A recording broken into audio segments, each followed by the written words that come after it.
The smell of cumin and garlic filled the Mendoza kitchen, but Lennox Ward felt nothing but cold as he sat at the dinner table. He cut his carnitas with mechanical precision, each motion controlled and deliberate. Around him, Spanish flew like bullets he was supposed to dodge blindly. Como sigo con él? Renata Mendoza's voice carried the sharp edge, always did when she looked at him. Paris unperder. How is she still with him? He looks like a loser. Lennox chewed slowly, his face a mask of polite confusion. He had perfected this expression over 18 months of family dinners. The look of a man who understood nothing. Mama, Callie laughed, the sound bright and careless. She reached across the table to squeeze Lennox's hand. No, C's cruel. Don't be cruel. But her fingers were cold against his, and her eyes didn't meet his when she spoke. Es que no entiende nada, Mateo muttered from behind his beer. Maybe better that way, no? It's because he understands nothing. Lennox smiled at his father-in-law. Thank for dinner, Mateo. Callie's been looking forward to this all week. See. Good. Mateo nodded and took another drink. Mari shifted in her seat across from Lennox. At 24, she was the only one who ever seemed uncomfortable during these Spanish-language roasts. Her fork pushed rice around her plate while her mother continued. Callie, Mija, you could do better. This job, this house, this man with no passion. Renata gestured toward Lennox like he was furniture. Your cousin Eduardo just bought his wife a new BMW.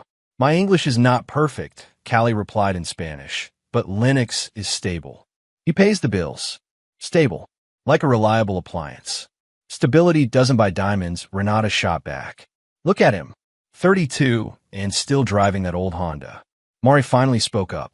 Maybe we should speak English. It's rude. Rude? Renata's eyebrows shot up. In my own house? He married into this family. He should learn Spanish if he wants to understand us. 2 years, and he hasn't learned one word, Callie added, shaking her head. Sometimes I wonder if he even tries. Lennox took a sip of water. The glass didn't shake in his hand, though something dark and cold settled deeper in his chest. 2 years. She thought he had learned nothing in 2 years.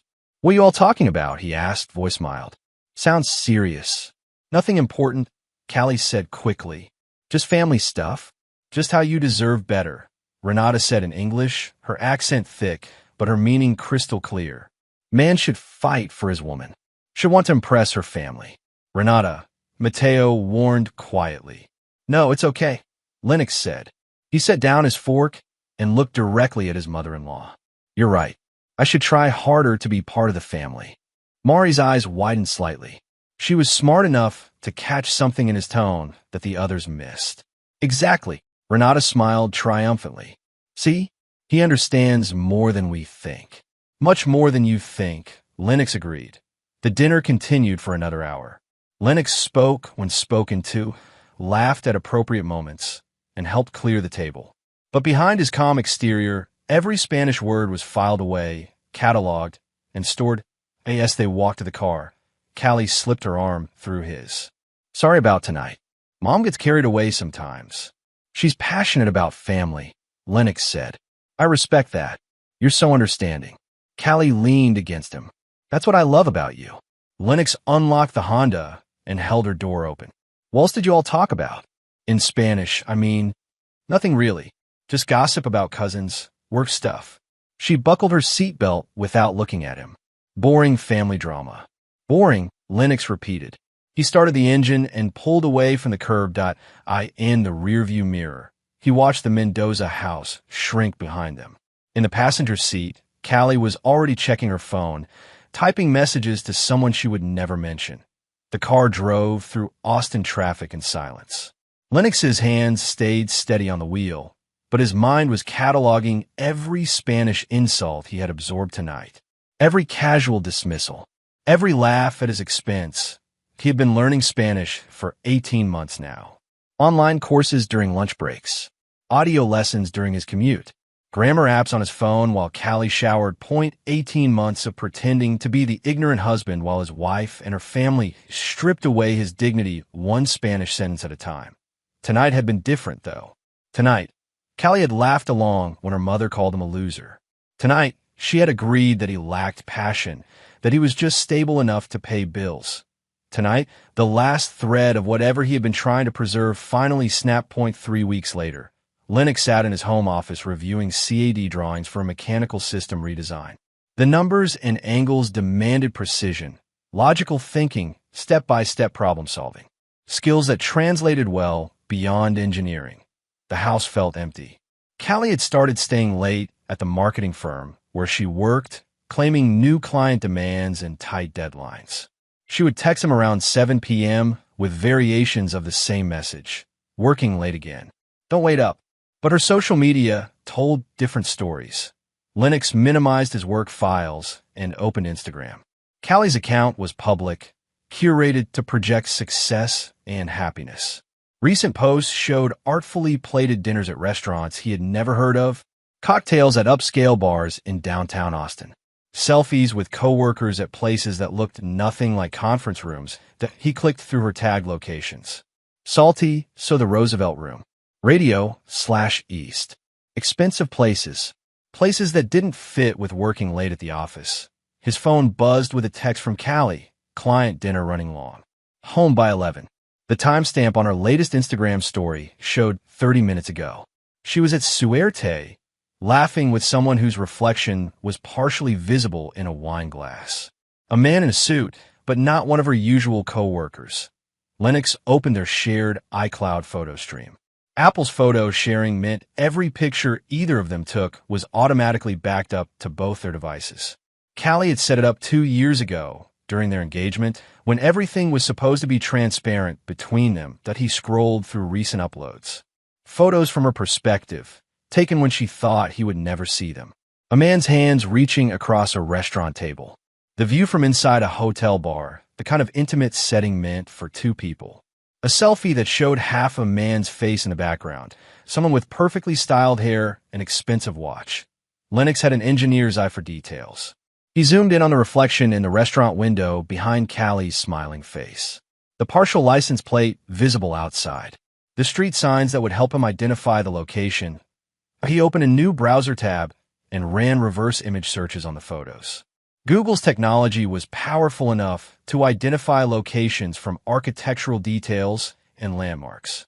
Within an hour, he had mapped out a pattern of dates, times, and places that had nothing to do with work dinners or client meetings. The man in the photos was always partially visible, but never clearly shown. Callie was careful, but not careful enough. She had grown comfortable in her deception, confident that her husband was too trusting or too stupid to connect the pieces. Lennox opened another file on his computer. For the past 3 months, he had been documenting discrepancies in their shared checking account. Small withdrawals that Callie explained as lunch with coworkers or shopping for work clothes. But the amounts added up to more than $1,500 over 12 weeks. He cross-referenced the dates of the withdrawals with her photo locations. The pattern was perfect. Every expensive dinner, every cocktail at an upscale bar, every mysterious evening out corresponded exactly with money leaving their account. She was spending their savings on another man. Lennox leaned back in his desk chair. The evidence was comprehensive but circumstantial. Suspicious behavior, unexplained expenses, lies about her whereabouts. Enough to confront her, but not enough to protect himself in a divorce that he needed more. Over the next week, Lennox became a student of surveillance. Not the invasive, illegal kind, but the careful observation that any engineer would apply to understanding a system's function. He noticed that Callie's phone habits had changed. She used to charge her device on the nightstand next to their bed. Now she kept it in the bathroom, always face down, always out of reach. She had started switching to Spanish during phone calls when he was nearby, something she had never done during their first 2 years of marriage. Her vocabulary in those conversations was more animated, more flirtatious than the Spanish she used with her family. Cuando nos vimos otra vez. When will we see each other again? No puedo esperar. I can't wait. Él no sospecha nada. He doesn't suspect anything. Lennox would look up from his laptop or his book, feigning mild curiosity about her bilingual phone conversations. Callie would smile and mouth work stuff before walking to another room to finish the call. The final confirmation came on a Thursday night. Callie was in the shower when her phone buzzed on the bathroom counter. The screen lit up with a preview of a text message from Diego. Can't stop thinking about this weekend. Hotel is booked. Love you. Hotel. Love you. Lennox stared at the phone screen until it went dark. When Callie emerged from the bathroom with a towel wrapped around her hair, he was sitting on the bed, reading. Who's Diego? He asked casually. Not looking up from his book, Callie froze for just a moment. Long enough for him to catalog her micro-expressions in his peripheral vision. Diego? Oh, he's a new client at work. Real estate guy. Very demanding. She moved to her dresser and started pulling out pajamas. Why? Your phone buzzed. I saw the name. Yeah, he texts at all hours. Thinks everyone should be available whenever he needs something. Callie pulled on a t-shirt and climbed into bed. Typical rich guy behavior. Sounds frustrating. It is. But he's a big account, so I have to keep him happy. Lennox turned a page in his book. What kind of real estate? Development stuff. Commercial properties. Callie settled under the covers and reached for her phone. Nothing interesting. She typed a quick response to Diego's message, but angled the screen away from Lennox.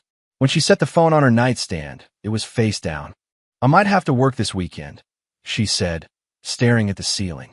Diego wants to tour some properties, and I need to be there to handle the marketing logistics.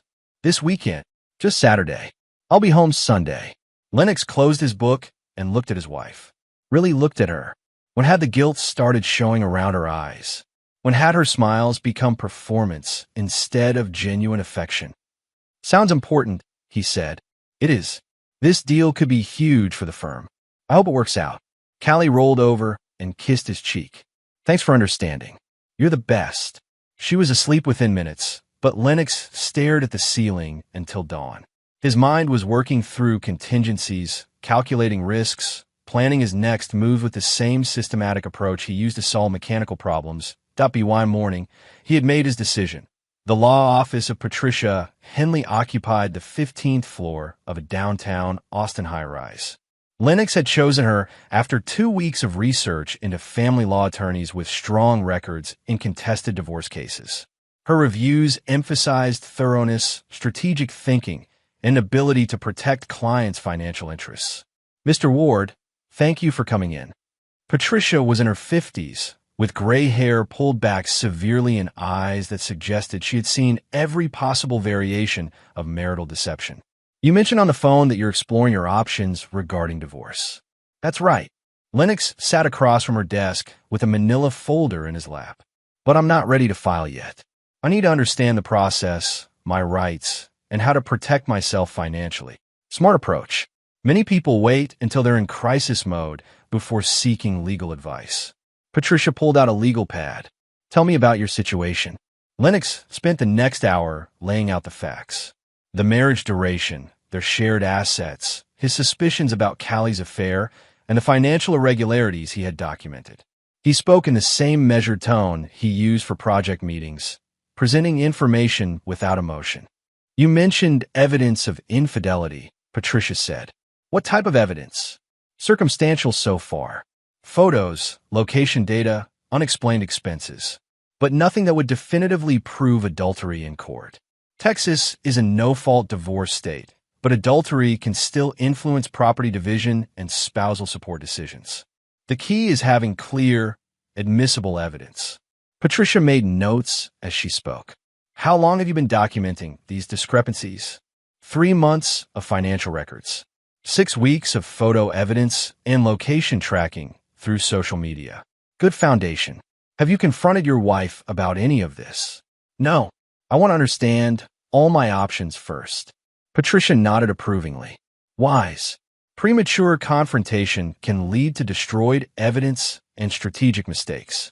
Let me explain how Texas community property laws work. For the next 30 minutes, she walked Lennox through the legal framework that would govern their divorce. In Texas, all property acquired during marriage was presumed to be community property, split equally between spouses. However, adultery could be used to justify a disproportionate division in favor of the innocent spouse. The burden of proof is high, Patricia warned. You'll need clear evidence of the affair, preferably documentation that shows she spent marital funds on her paramour. I have bank records showing unexplained withdrawals that correspond with her dates with this man. That's helpful. What about communication records? Text messages, emails, anything that explicitly acknowledges the relationship? Not yet. She's been careful to communicate in person or through platforms I can't access. Patricia leaned forward. Mr. Ward, I need to ask this directly. Are you considering any form of surveillance or evidence gathering that might be legally questionable? No.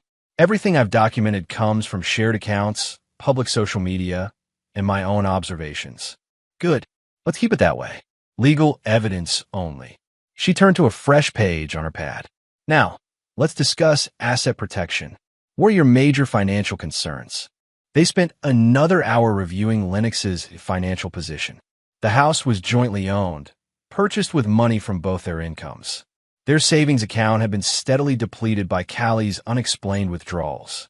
His 401k was substantial, built up over 10 years of disciplined investing.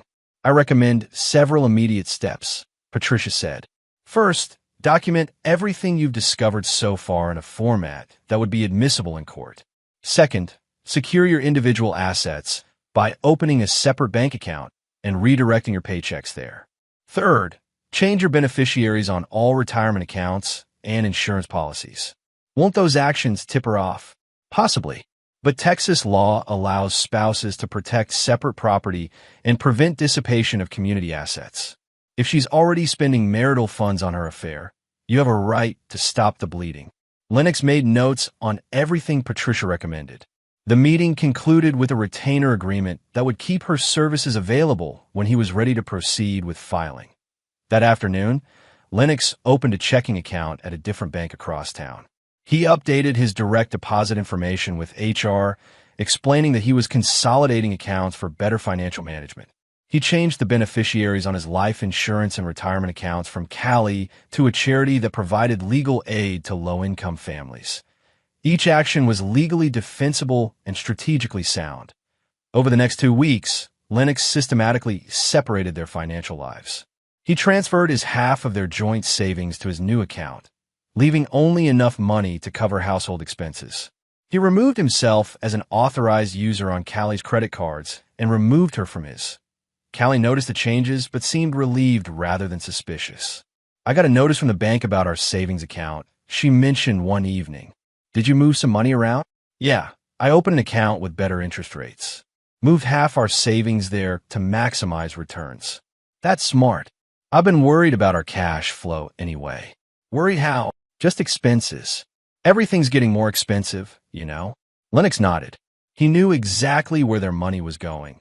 But Callie's casual concern about cash flow told him she hadn't connected her affair, spending with their financial strain.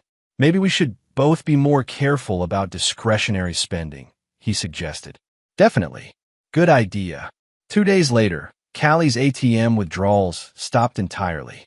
She had found another funding source for her dates with Diego. Lennox suspected the man was now paying for their dinners and hotel rooms, which meant the affair had progressed to a level where Diego was financially invested in the relationship. That weekend, while Callie was at what she claimed was a work conference in San Antonio, Lennox met with Mari at a coffee shop near UT campus. She's not at any conference, Mari said without preamble. I called the hotel where she said she was staying. They have no reservations under her name. Mari Mendoza was studying pre-law at UT, with plans to attend law school the following year. She had her sister's intelligence, but none of Callie's willingness to manipulate the truth. What do you think she is? Probably with that guy she's been seeing.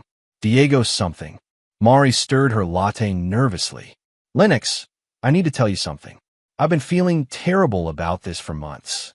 What? I've known about the affair since Christmas. I saw them together at a restaurant when I was out with friends. They were, she gestured vaguely, obviously not conducting business. Why didn't you tell me? Because I didn't know what to do. She's my sister, but what she's doing is wrong. And the way she talks about you at family dinners in Spanish, thinking you can't understand. Mari shook her head. It makes me sick. Lennox leaned forward. What exactly does she say? Cruel things. That you're boring. That she settled for you because she was tired of dating.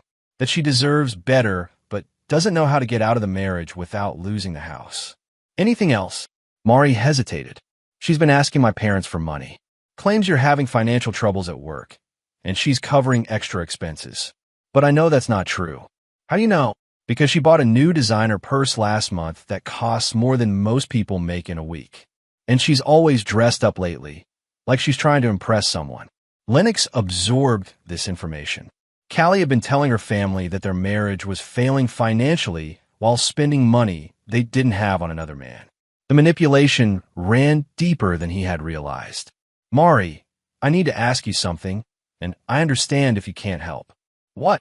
I'm probably going to divorce your sister. When I do, I'll need witnesses who can testify about her behavior, her lies, and her statements about our marriage. Mari looked down at her coffee cup. She's going to hate me. She's going to hate everyone who doesn't enable her behavior. Will it help you? In the divorce? Yes. It will help ensure that I'm not financially destroyed by her choices. Mari was quiet for a long moment. What she's doing isn't just wrong. It's cruel.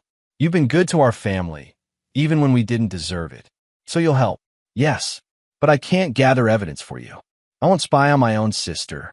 I'm not asking you to spy. I just need you to be willing to tell the truth about what you've seen and heard. I can do that. They parted ways with an understanding.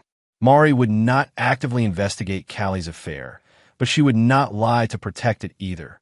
That evening, Callie returned from her fake conference with stories about boring presentations and terrible hotel food.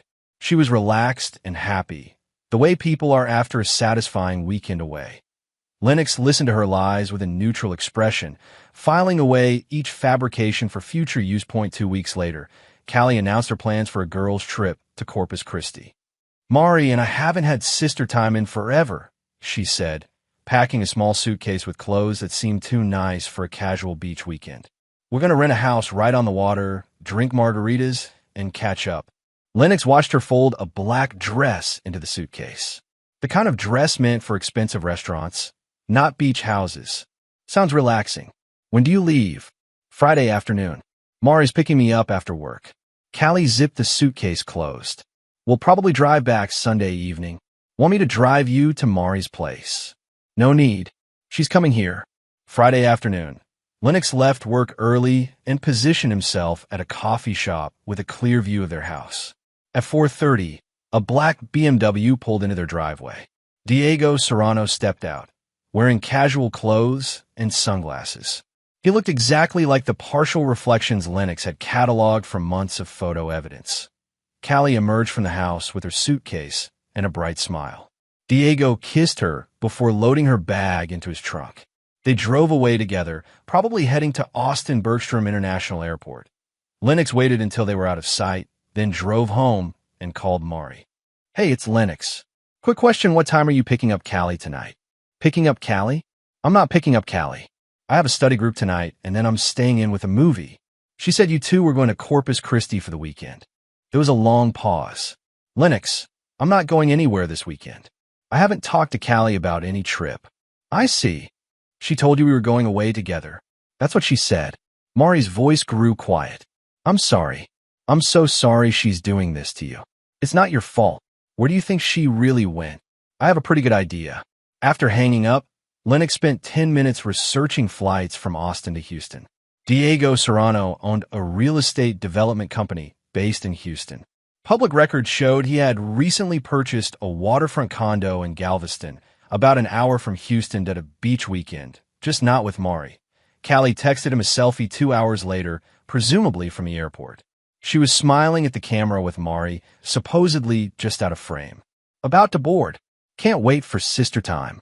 Love you. Lennox saved the photo and noted the timestamp. Then he called Patricia Henley. Ms. Henley, it's Lennox Ward. I think it's time to move forward with the divorce filing. What's changed? My wife just left for a weekend trip with another man, but she told me she was going with her sister. I confirmed with the sister that she had no knowledge of any trip. That's progress. Do you have documentation of the false statement?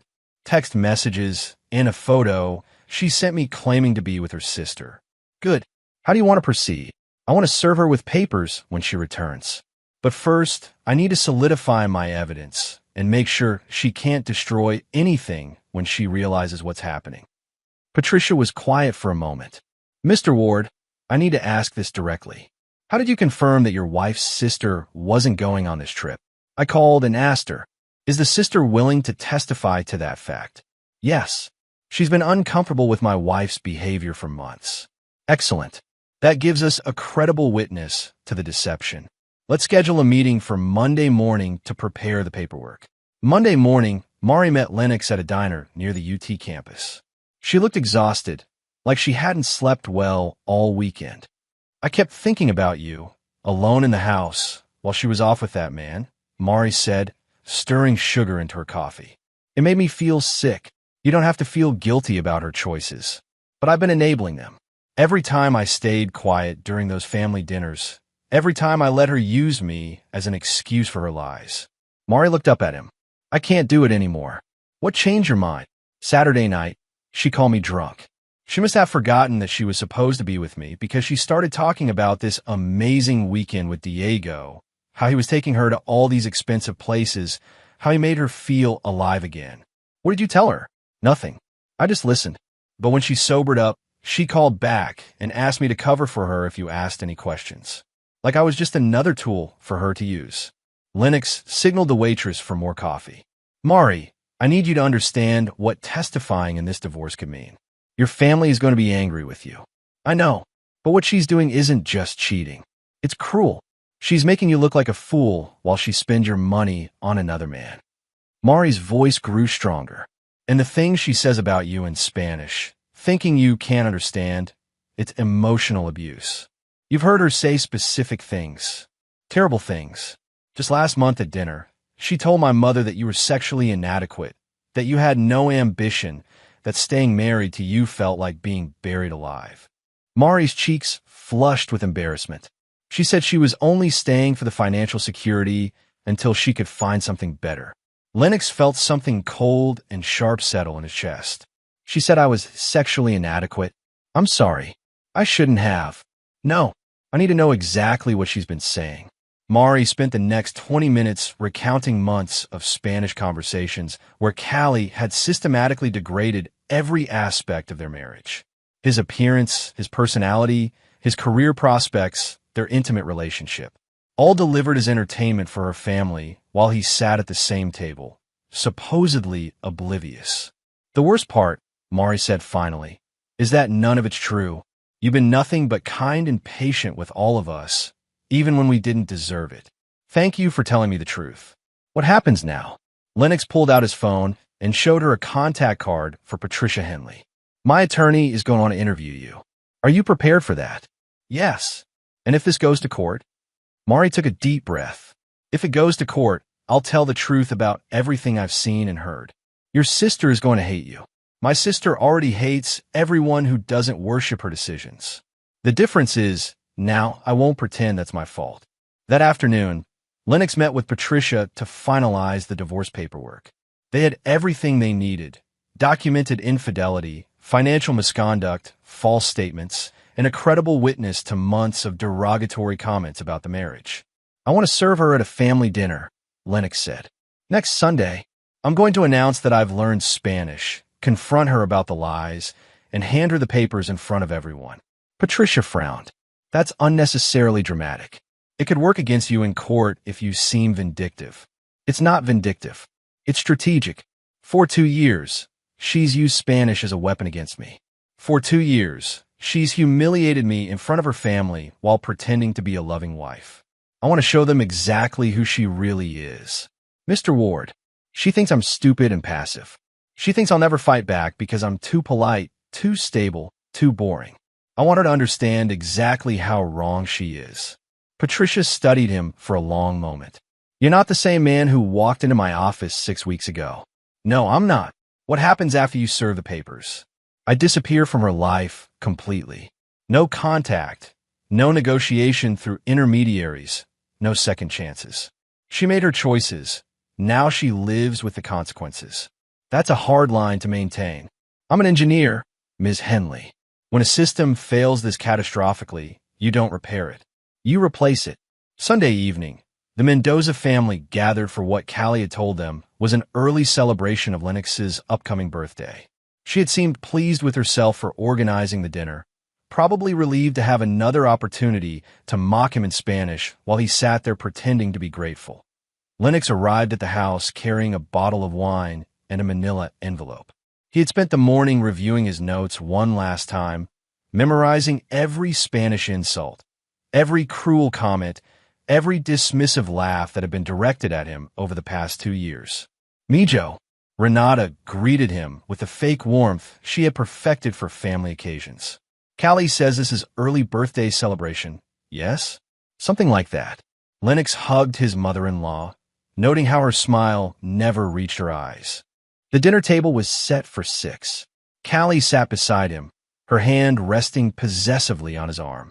She was glowing with the satisfaction of someone who believed she had successfully managed every aspect of her double life. "This is nice," Mateo said, raising his beer. "Family together." "Yes," Callie agreed. "We should do this more often." The conversation flowed in its usual pattern. English for surface topics, Spanish for real opinions. Lennox ate steadily and contributed appropriately to the public conversation while cataloging every private insult. "¿Cómo fue tu fin de semana con Diego?" Renata asked Callie quietly. "How was your weekend with Diego?" "Increíble. Ese hombre sabe cómo tratar a una mujer." "Incredible. That man knows how to treat a woman." "Why este idiota?" "And this idiot?" Callie glanced at Lennox, who was cutting his steak with focused attention. "No tiene idea. Y es como un niño grande." "He has no idea. Feel like a big child." Mari shifted uncomfortably, but said nothing. "Pronto vas a dejarlo, verdad? Soon you're going to leave him, right?" "Cuando esté lista. Necesito asegurarme de que puedo quedarme con la casa." "When I'm ready. I need to make sure I can keep the house." Renata laughed. "Smart girl. Take everything you can." Lennox finished his meal and set down his fork. The conversation continued around him, but he was no longer listening. He was reviewing his mental script one final time. After dessert, he stood up from the table. "I'd like to make a toast," he said in English. The family looked up at him with mild attention. Callie smiled and reached for her wine glass. "I want to thank all of you for welcoming me into this family 2 years ago. For all the dinners, all the celebrations, all the honest conversations." "Of course, Mijo," Renata said. "You are family." "Yes," Lennox agreed. "And family should be honest with each other." Something in his tone made Mari go very still. "Which is why," Lennox continued, "I want to be completely honest with all of you." He reached into his jacket pocket and pulled out his phone. On the screen was a Spanish language learning app with his progress statistics clearly visible. 547 consecutive days of study. The Callie's smile faltered. "Quiero agradecerles por las cosas que han dicho sobre mí cuando pensaban que no entendía." "Entendí to do. I want to thank you for the things you've said about me when you thought I didn't understand. I understood everything." The silence that followed was absolute. Renata's wine glass stopped halfway to her lips. Mateo's beer bottle paused in midair. Callie went white. "Entendí," Lennox continued, his Spanish perfect and precise. "Cuando me llamaron perder. Entendí cuando dijeron que mi esposa Mauricia algo mejor. Entendí cuando se rieron de mí por ser aburrido, sin pasión, sexualmente inadecuado. I understood when you called me a loser. I understood when you said my wife deserved something better. I understood when you laughed at me for being boring, without passion, sexually inadequate." "Lennox," Callie started, but he held up his hand. "También entendí," he said, looking directly at his wife. "Cuando hablas de Diego. De los hotels. De cómo te hace sentir viva. De cómo planeas quedar conmigo solo hasta que puedas asegurar la casa." "I also understood when you talked about Diego. About the hotels. About how he makes you feel alive. About how you plan to stay with me only until you can secure the house." Callie's face crumpled. "How long have you?" "Dieci con meses. 18 months. Dieci con meses de escuchar cada insulto, cada mentira, cada plan para destruir nuestro matrimonio mientras yo pagaba las cuentas. 18 months of listening to every insult, every lie, every plan to destroy our marriage while I paid the bills. Renata found her voice first. Lennox, you don't understand the context. I understand perfectly. He switched back to English, his voice calm and controlled. I understand that you've all been treating me like an idiot while my wife spends our money on another man. He reached for the manila envelope and pulled out a thick stack of papers. Bank records, he said, placing them on the table, showing every withdrawal Callie made to fund her affair. Hotel receipts from Houston and Galveston. Photos from Instagram showing her with Diego Serrano while she told me she was working late. Callie grabbed for the papers, but Lennox moved them out of reach. Phone records showing calls to Diego's number during times she claimed to be in client meetings. Text messages planning weekend trips while she told me she was going away with Mari. Mari winced, but didn't deny it. And finally, Lennox said, pulling out the final document, divorce papers. Already filed. Already served. He placed the papers in front of Callie's plate. You'll be hearing from my attorney tomorrow morning. The family stared at the documents like they contained explosives. Lennox, please, Callie whispered. We can work this out. It wasn't serious with Diego. You were just what? Bored? Looking for excitement? Testing your options? Yes. Callie's composure shattered completely. It was a mistake. I never meant for it to go this far. You never meant to get caught. We can go to counseling. We can fix this. Lennox stood up from the table. There's nothing to fix. You made your choice 18 months ago. You chose to lie, to steal, to humiliate me in front of your family, and to plan your exit strategy while I supported you. But I love you. No, Lennox said quietly. You loved the security I provided. You loved having someone to pay the bills while you found something better. But you never loved me. He looked around the table at the shocked faces of the Mendoza family. Gracias por la cena. Why gracias por enseñarme exactamente quién es mi esposa. Thank you for dinner. And thank you for teaching me exactly who my wife is. Lennox walked to the front door. Behind him, he could hear Callie sobbing and Renata's voice rising in rapid Spanish. Mari called his name, but he didn't turn around. He got into his Honda and drove away from the Mendoza house for the last time. The Travis County Family Court building smelled like floor wax and desperation. Lennox sat beside Patricia Henley at the plaintiff's table, watching Callie fidget with her attorney across the aisle. She had hired Douglas Mitchell, an expensive divorce lawyer who specialized in protecting cheating spouses from the financial consequences of their affairs. Your Honor, Mitchell began his opening statement. My client admits that the marriage has broken down, but she contests the characterization of her relationship with Mr. Serrano as adultery. Furthermore, she maintains that she's entitled to spousal support and an equal division of all marital property. Judge Rebecca Santos looked unimpressed. She had been presiding over family court for 15 years and had seen every possible variation of marital betrayal. Patricia stood for her opening. Your Honor, the evidence will show that Mrs. Ward engaged in a systematic pattern of adultery, financial deception, and emotional abuse. She spent marital funds on her affair partner while lying to her husband about her whereabouts and activities. She also made repeated derogatory statements about the plaintiff in Spanish, believing he couldn't understand her. The language issue is irrelevant. Mitchell started to object. Actually, Judge Santos interrupted. It goes to the issue of cruel treatment, which is relevant to property division. Continue, Ms. Henley. Patricia spent the next hour presenting Lennox's evidence. Bank records, photo documentation, witness testimony, and the recorded statements Callie had made about Diego during her drunken phone call to Mari. The most damaging evidence came from Mari herself. She told me she was only staying married for financial security. Mari testified, her voice steady despite her family's glares from the gallery. She said Lennox was boring, that he had no ambition, and that living with him felt like being buried alive. Did she make these statements in Spanish or English? Patricia asked. Spanish. Always Spanish. She assumed Lennox couldn't understand. How often did these conversations occur? Every family dinner for the past year. Sometimes she would call me just to complain about him and talk about how wonderful Diego was in comparison. Mitchell's cross-examination was brutal, but Mari held firm.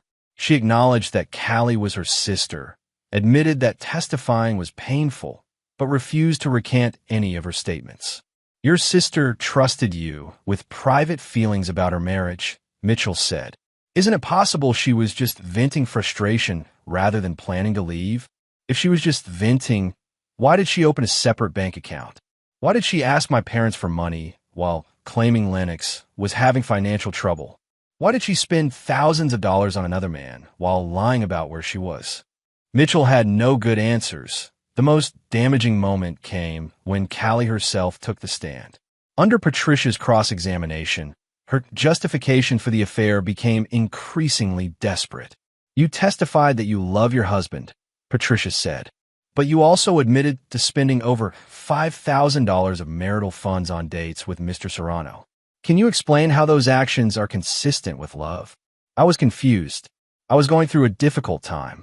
Were you confused when you told your sister that your husband was sexually inadequate? I was angry. Were you angry when you planned weekend trips with Mr. Serrano while telling your husband you were visiting family? I made mistakes. Mrs. Ward, yes or no? Did you tell your sister that you were staying in the marriage only until you could figure out how to keep the house in a divorce? Callie looked at her attorney desperately. Mitchell nodded for her to answer.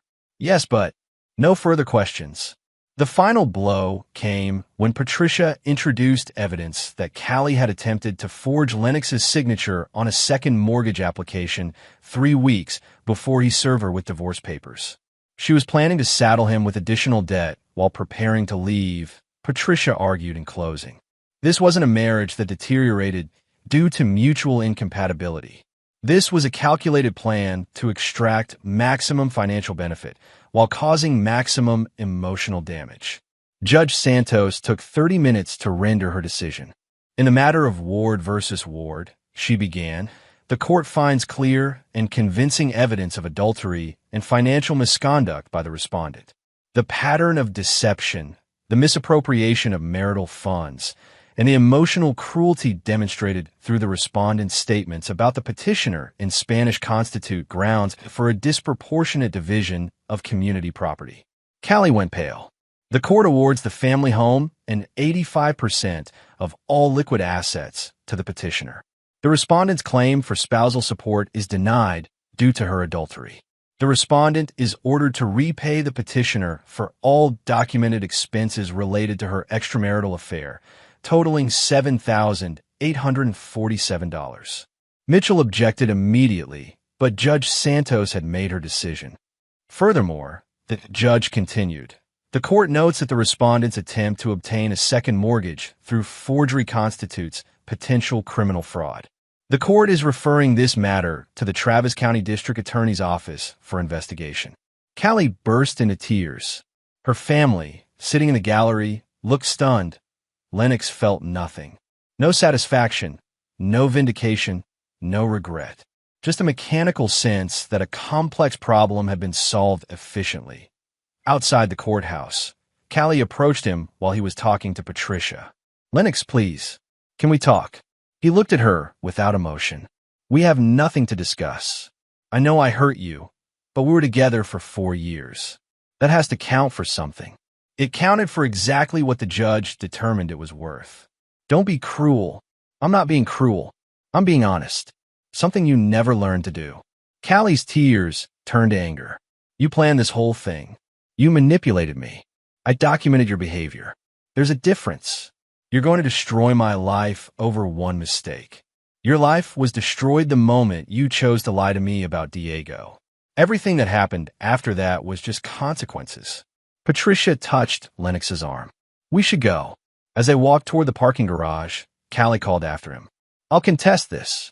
I'll appeal. Lennox didn't turn around 3 weeks after the divorce was finalized. Lennox submitted his resignation to Morrison Engineering. He had worked there for 8 years, building a reputation for precision and reliability. His supervisor, Tom Morrison, tried to convince him to stay. You're one of our best project managers, Tom said. Whatever's going on in your personal life, Don't make career decisions based on temporary emotions. It's not temporary, Lennox replied. I need a complete change. Where are you going? Denver. I accepted a contract position with a renewable energy company. Wind turbine systems. For how long? Initially 6 months. Possibly permanent if it works out. Tom studied him. This is about the divorce, isn't it? This is about starting over in a place where no one knows my history. Lennox, you won. You got the house, the savings, everything. Why are you running away? I'm not running away. I'm choosing to build a new life somewhere else. The distinction mattered to Lennox, even if Tom couldn't understand it. His last day at Morrison was quiet. He cleaned out his desk, said goodbye to colleagues, and turned in his company laptop. No farewell party, no sentimental speeches. Just a professional conclusion to a professional relationship. The house in Austin sold within a week of being listed. The buyer was a young couple with 2 children who loved the backyard and the quiet neighborhood. Lennox accepted their offer immediately, even though it was slightly below asking price. He donated most of the furniture to Goodwill and packed his remaining possessions into a U-Haul truck. Everything he owned fit into a 15-foot trailer. Clothes, books, computer equipment, and a few personal items that had survived his marriage. The night before leaving Austin, he drove to the nonprofit organization where he had decided to make his final donation. Legal Aid of Central Texas occupied a modest building downtown, providing free legal services to low-income families. The director, Sarah Chun, met with him personally to discuss his contribution. This is extremely generous, she said, looking at the check he had written. $25,000 will fund legal services for dozens of families. I want to go specifically toward helping people navigate family court, Lennox said. People who can't afford attorneys but need protection for financial abuse. That's very specific. Do you mind me asking what inspired this donation? Personal experience. Sarah nodded diplomatically. We'll make sure every dollar goes toward that goal. There's one more thing. I'd like the donation to be anonymous, but I want you to know it came from someone who understood what it means to be lied to by someone you trust. I'll make a note of that. The next morning, Lennox loaded the U-Haul and began the 12-hour drive to Denver. He had no family in Colorado, no friends, no connections. Just a job offer and an apartment lease. Exactly what he wanted. The drive through Texas, New Mexico, and Colorado gave him time to think. For the first time in 2 years, his mind wasn't occupied with evidence gathering, strategic planning, or damage control. He could focus on the future instead of managing the wreckage of the past. His phone rang twice during the drive. Both calls were from numbers he didn't recognize. He let them go to voicemail. The first message was from Diego Serrano. Hey man, this is Diego. I know this is weird, but I wanted to call and apologize. I didn't know Callie was married when we first met. By the time I found out, things were already complicated and I'm sorry about how everything went down. She told me you two were separated. The second message was from Callie herself. Lennox, it's me. I know you probably don't want to hear from me, but I need you to know that I never meant for things to get so ugly. I made mistakes, but I loved you. I really did. I'm living with my parents now, and I'm trying to figure out how to rebuild my life. I hope someday you can forgive me. Lennox deleted both messages without listening to them a second time that he arrived in Denver on a Sunday evening and spent his first week getting settled. The apartment was a 1-bedroom unit in Capitol Hill, walking distance from coffee shops, restaurants, and the kind of anonymous urban life he was looking for. His new job was exactly what he needed. Complex technical problems that required all his attention and expertise. The renewable energy sector was booming in Colorado, and wind turbine engineering demanded the same systematic thinking that had served him well in divorce court. After 6 weeks in Denver, Lennox realized he hadn't thought about Callie in days 2 months after moving to Denver.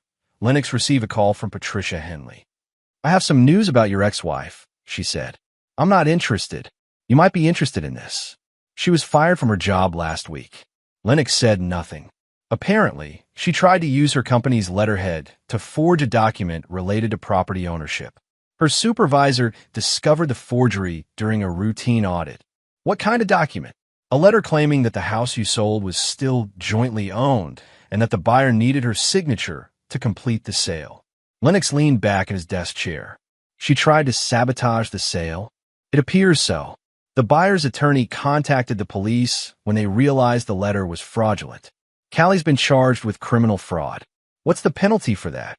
In Texas, forgery is a felony if the document could cause financial harm. She's looking at potential jail time. Lennox felt nothing. No satisfaction, no sympathy, no curiosity about her legal troubles. Is there anything I need to do? Nothing. The investigation is complete, and your involvement ends with providing copies of the divorce decree and property settlement. Fine. Lennox, there's something else. The legal aid organization where you made that donation wants to name a scholarship after you. This got his attention. What kind of scholarship? Educational funding for children from families affected by domestic financial abuse. They want to call it the Ward Family Justice Scholarship. I didn't give them permission to use my name. Actually, you did. There was language in your donation agreement allowing them to recognize you publicly if the contribution exceeded their annual fundraising goals. Lennox remembered signing several documents without reading them carefully. He had been focused on making the donation anonymous, not on preventing public recognition. What does this scholarship entail? College funding for kids whose families went through contentious divorces involving financial deception. The first recipient will be a young woman whose mother was financially abused by her ex-husband for years. How much funding?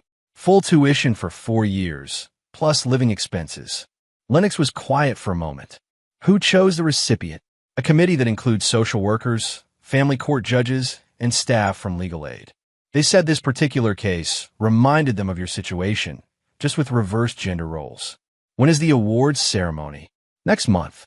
They'd like you to present the scholarship personally. Lennox looked out his office window at the Colorado mountains. He had built a new life in Denver, with new colleagues, new challenges, and no connection to his past in Austin. Going back for an award ceremony would mean revisiting everything he had worked to leave behind. I'll think about it. 2 weeks later, Lennox flew back to Austin for the scholarship presentation. The legal aid building was decorated with banners celebrating their annual fundraising success. About 50 people attended the ceremony, mostly attorneys, social workers, and families who had been helped by the organization. The scholarship recipient was Maria Rodriguez, an 18-year-old whose father had hidden assets and transferred property to relatives during his parents' divorce. She had been accepted to UT, but couldn't afford tuition after her family's financial resources were destroyed by legal battles. This scholarship means I can become a lawyer, Maria said during her acceptance speech. I want to help other families who are being cheated by people they trusted. When Lennox stood to present the award, he spoke briefly and without emotion. Education is the best protection against being taken advantage of, he said. Knowledge gives you options when other people try to limit your choices. After the ceremony, Mari approached him in the parking lot. She looked older, more serious than she had during the divorce proceedings. I wanted to thank you, she said. For what? For not making me choose between telling the truth and protecting my family. You made it clear that honesty was the only acceptable option. Your sister made the choices that created the situation. I just documented them. She's having a hard time, Mari said carefully. That's not my concern. I know, but I wanted you to know that what happened changed our whole family. My parents got divorced 6 months ago. Turns out my mother had been having an affair for 3 years. Lennox wasn't surprised. Renata's ready acceptance of Callie's adultery had suggested a familiarity with deception. My father is dating someone new, someone who doesn't speak Spanish. Mari smiled slightly. He says it's refreshing to be with someone who can understand every word he says. Good for him. Callie is living alone now. She's working at a call center and taking night classes to finish her degree. The felony conviction makes it hard for her to find good jobs. She made her choices. I know, but I thought you should know that she's not the same person she was when you were married. Prison changed her. Prison. 6 months in county jail for the fraud charges. She got out last month. Lennox absorbed this information without visible reaction. He had stopped following Callie's legal troubles after their divorce was finalized. Mari, I need you to understand something. I don't wish your sister harm, but I also don't care about her rehabilitation or her struggles. She chose to build her happiness on lies and deception. The consequences were predictable. I understand. I just thought. You thought I might forgive her eventually. I won't. Some bridges can't be rebuilt once they're burned. Mari nodded sadly. She asked me to give you this. She handed him a sealed envelope with his name written on the front in Callie's handwriting. I'm not going to read it, Lennox said, but he took the envelope anyway. I told her you probably wouldn't, but she wanted me to try. They parted ways in the parking lot. Lennox drove to the airport and threw the unopened envelope into a trash can before going through security on the flight back to Denver. He realized this was the closure he had never sought. Not forgiveness, not reconciliation, but confirmation that the life he had built in Colorado was exactly what he needed. His phone buzzed with a text message as the plane was taxiing for takeoff. It was from an unknown Austin number. Thank you for what you did for Maria and her family. You ended my game without becoming like me. I hope you're happy in Denver. See, Lennox deleted the message and put his phone in airplane mode. 2 hours later, the plane descended through the clouds toward Denver International Airport. Below, the Colorado landscape stretched out in neat geometric patterns, organized and logical and completely separate from everything he had left behind. Lennox Ward looked out the window at his new home and felt something he hadn't experienced in years: peace.